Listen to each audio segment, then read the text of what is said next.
Hello, namaste, and welcome to the first ever episode of Pati, Patni and the podcast. So आज का हमने topic बहुत सोच समझ के बहुत इंटरेस्टिंग चुना है, which is Grahast yogis. So many yogis are there who feel, oh, if I get married, is it going to hamper my growth? Is it going to make me too busy with the worldly affairs? बच्चे शादी this that. Is family life conducive to spiritual growth? Is the basic. Okay. Yes. So is it Having a family and is it conducive, or I was in the line of talking ki it is harmful? no, the first thing that we need to define is yogi. If you are talking about Grahasta yogis, who is a yogi? What defines a yogi? So, as per the technical definition of yoga, is samatvam yoga uchyate. One who is equanimous in every situation is a yogi. So, whether he is a grahast or married or unmarried is not so important. More important is how he is dealing with his emotions, the situation around, and if he can attain the state of equanimity, then that person is a yogi. Okay, so is it not more difficult to be a yogi or to stay centered with so many responsibilities of in-laws and children and a person who is staying with you in your bedroom all the time? You have no space. I mean, the concept of space then suddenly becomes where we two are there. It is not that your own personal absolute alone space is almost gone once you are married, isn't it? Yeah, that is a challenge of being a grahast. So that is it not a bigger challenge than a sannyasi has to manage his life with? Won't it be? Sannyasis, we need to ask them. They will have their own challenges, no? Even see, because moving away from the world is not sannyas. Okay. Moving away from responsibilities and. Moving away from responsibilities or just staying aloof. Because the mind may be fully occupied. Okay. That story, you have that story. Yes, I had a story. I read it somewhere that once there were two sannyasis who were going. Saint and disciples. There was a saint and his disciples crossing a river. So the disciple asked this to the master himself. But then you tell, I think you know the story better. There was a saint and a disciple, and they were wanting to go, they were migrating or whatever, they were walking in the jungle. There was a river. So the saint and all, they were crossing the river, and then they saw another woman who wanted to cross the river, but she was not able to do that. So the saint carries that woman on his shoulder. Okay. And crosses the river. And the disciples are shocked. Like, how can the saint carry a woman like that on the shoulders? And Your old woman. it was a young woman. Oh, it was a young woman. Okay, then because it was more trickier than before. So then after like 2-3 days, the disciple asked, you are a sannyasi, you are a saint, how did you carry that woman? The saint says, I carried that woman and dropped her also, and you are still carrying her. In your mind. Okay. That is the problem. No. So basically there is no harm in marriage as such for being a yogi. Maybe it is a little more trickier than, no? Is it like that? No, both can be, that's what I'm saying. See, each of that path has its own challenges, pros and cons. Okay, so what are the pros of being married and being a yogi? Grahast yogi होने का फायदा क्या है? गृहस्थ योगी होने का फायदा कुछ तुमको एक तो you can be and enjoy the world and experience the world at the same time practice detachment. So there is, I think, less of FOMO in Grahastha yoga. But sannyasi or Swami, he's like without experiencing, he's taking the path of not being in the world. Like in a family, they are in the world only. We both are, whether a grahast or a sannyasi, both are in the world only, but they are not having the enjoyments of family. Okay. So that this can happen. Oh, I wish.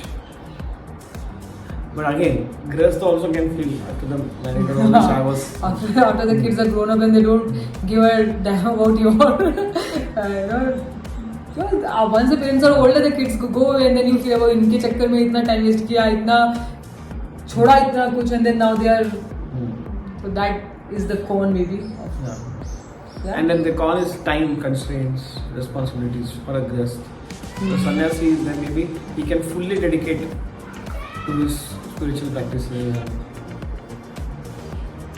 But then why are people who are enlightened or who are on the path of enlightenment seriously, why are they not married? But see, there are many examples. No? See, like Swami Vivekananda did not get married, but his own guru Ramakrishna was married. Guru Nanak Ji was married. Krishna, many marriages. Lord Ram had married. So you will find all examples. You will find people who are. Maharishi Ji was also married. Maharishi Mahesh Yogi? Maharishi Mahashay Ji in the autobiography of Lahiri Mahashay. Lahiri Mahashay Ji. Lahiri Mahashay. And there are some who are not married also, like Shri Shri Shankar Ji and Paramahansa Vivekananda Ji was not married. I think they are equal in kind of state. Yeah, statistically we cannot say that. Which path is better or which path is better or easier or difficult. So do you ever... But of course for a grahast, for me, if you ask me, this is my question. What do you think? I think this is easier because that is why I chose this maybe. For me, the path of a sannyasi or a swami looks very difficult. Maybe it is individual preference also. Yeah. No? If somebody likes to have a partner, likes to share emotional things, maybe that's why women are more prone to get married. Even if you see around us also, people who, because we both are Grahast yogis only, we are on the path of enlightenment, nothing less, and we see a lot of men who are not even say Swami, but they choose to not marry, not get married. But women in general, either they are married or they are seriously considering marriage in late future or anywhere. Maybe later. Because women like to share emotional aspects. And they have the ability to nurture. So how? Okay, so they can nurture their husband. It's more suited to the children. Having children, being a mother, that instinct is there in nature, for the creation to sustain. But sometimes they may not want to have children. Like I don't want to have children, but I still got married. Yeah, that is rare. I'm just saying, in nature, the women are more prone to, so that the creation has to sustain. Okay. And you said what are the pros and cons of being a sannyasi? More time. Oh, you have more time. That is the biggest pros you have, no? If you had like somehow you can slow time for yourself by some siddhi or something, then you can get married also and enjoy that part also, no? Then it is almost same. Otherwise, there is no con of being married. One con of marriage is that you are engaged. This time. Practically you are engaged. No, not just time. Also, you are mentally occupied, to run the family. But you just said no, mental occupation comes in both the cases. That is when you reach the highest state. Earlier though you will have to take some time out for doing your sadhana, for reading those scriptures, for meditation. So for that initially जो time मिलना चाहिए वो भी थोड़ा निकालना थोड़ा मुश्किल हो सकता है ना गृहस्थ को. But still there is one more path in this. That path is when both are equally intensely looking forward to get enlightened, and there is not much of entanglement, so to say. Attachment will still be there somewhat, but entanglement and pulling each other's time away from the scriptural reading or whatever, and maybe they can support, because I have read something, you have read something, then you can share, it becomes faster. There is a perspective that you have to share, a spiritual perspective about things, and then maybe financial things. It depends on whom you have got married to. Yes. So, totally lot depends on your partner also, right? Major part. It can be a disaster also, or it can be one of the most biggest asset also. Is it an asset for you? Yes. That was like a impulse button pushing question. It will take time to think also. And yeah, like we have some people where both the partners were very, very intensely involved with the spiritual practices, and it helped each of them in their own way, and they became very successful and very famous also, like Mandan Mishra ji and Ubhaya Bharti ji from the time of Adi Shankaracharya ji. I will tell a story that once Adi Shankaracharya ji was walking across the country. As we all know, he moved across India 3 times on foot, and he was finding people and debating with them and re-implanting Sanatan wisdom back to the country. So he went and he found that Mandan Mishra ji was the authority on Karm Kand. So he went to his house, he asked him to debate with him on whether Karm Kand or Advaita philosophy, which one is the ultimate truth. And they said, okay, so who will decide who wins? So they decided that the lady, the wife of Mandan Mishra ji, who is said to be even more evolved than Mandan Mishra ji himself, to be the judge. And they both agreed that she will be fair, even though she was the wife of Mandan Mishra ji. And she then decided, okay, the best way to judge this competition would be to put flower garland on both of them, and the argument should start, and whichever garland becomes soggy or worn out first, that means the person lost his calm, his center more often, because once you lose center, you get angry in an argument, in a debate. That means your body is producing more heat, and that is spoiling the freshness of the flowers.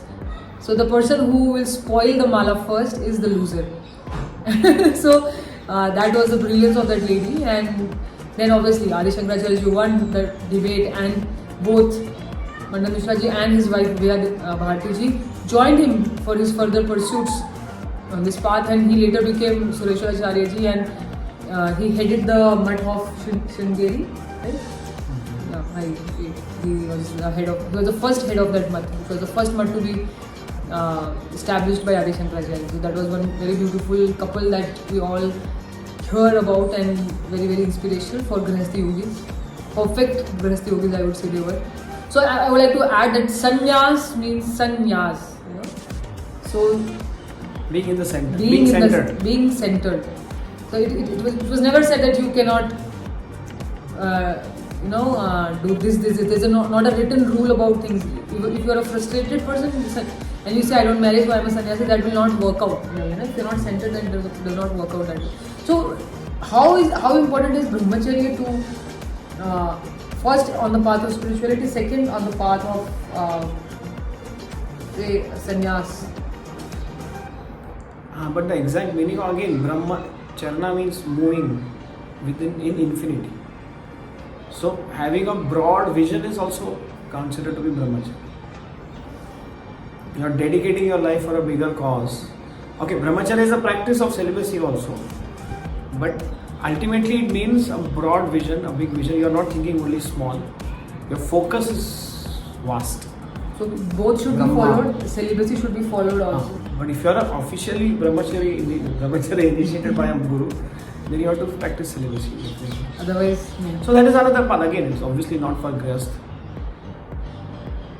But there is another path where you become a brahmachari and then you move on. But are there any specific benefits of being a celibate? Yeah, as per Patanjali, Virya Labha. Because that energy gets conserved, which can be used in experiencing higher states.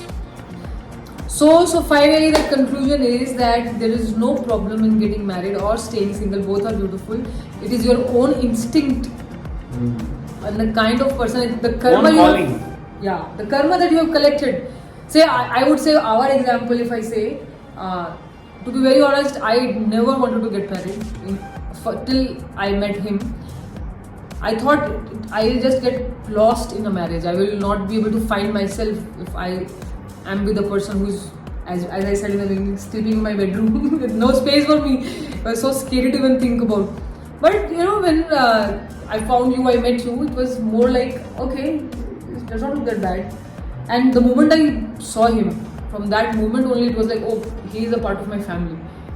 He belongs to me. It was a very strong calling. So I always see it as not a very impulsive attraction or this, that.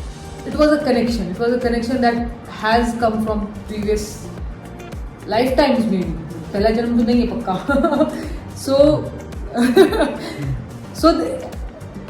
if I had taken too hurried a step that I'm not going to get married and I just want to do all the spiritual practice only, maybe after that I meet you, I will feel a lot of uncomfort or unnatural without you in my life. So what space you are, what kind of karma, what kind of connections you have with people. So let's not make any concept. ऐसा होना चाहिए, if you're married also, don't be in an Yes. inferiority complex. You are as, Just be natural and be honest with yourself. That's it. yes, be honest with yourself and stay tuned for more Pati Patni on podcast.